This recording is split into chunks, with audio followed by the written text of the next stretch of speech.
In this podcast, we want to talk about time and space in relation with mankind and, of course, society.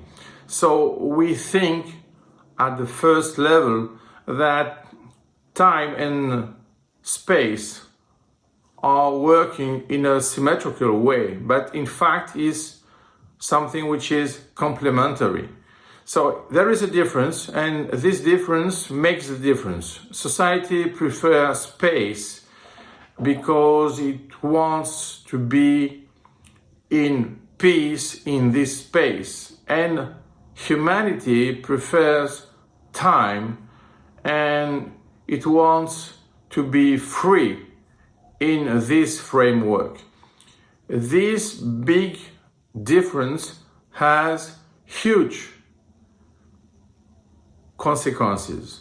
So the idea is at the low level, we think that the dominant strategy of space is always a winner.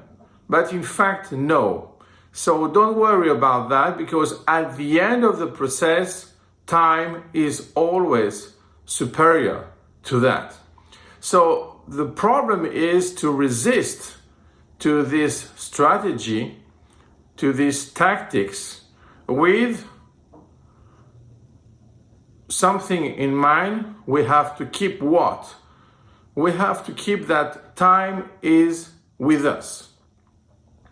So this is a difference because space has no choice. So with this notion, the problem is if we are with time, and this makes again a difference. So human beings, and in fact souls, are living in time, and it's very important to avoid to waste this time. So the idea is to work in this time, in this framework, to create something new. The problem is that at the same time, you have to resist to the oppression of society, to the spoliation of your rights to do that, because society needs only to work about peace, but never about freedom. So the concept of soul is related to freedom and not to peace. It's related to harmony and not to equilibrium. So we have to talk more deeply about that. Why? Because if you have this vision, if you know that as a soul you have to have time in your mind and not necessarily space, you will consider the world in a different way. And this is a point, because society will tell you to think about properties in space, but never in time. The problem is how to keep this aim in your mind. The idea is to create things, beings in time. So the idea is to remain, to have a trace, to have a legacy.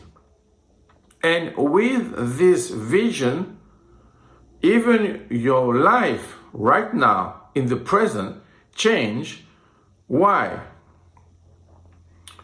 Because in fact you have to think the future in relation with the past, and to live this present just as an interface between those two times. So the idea is to have a projection to the future, to imagine the future that you want, and to use the past as a tool, and to avoid the obstruction of the present, to realize this. If you can do it, it means that you are in the framework of humanity.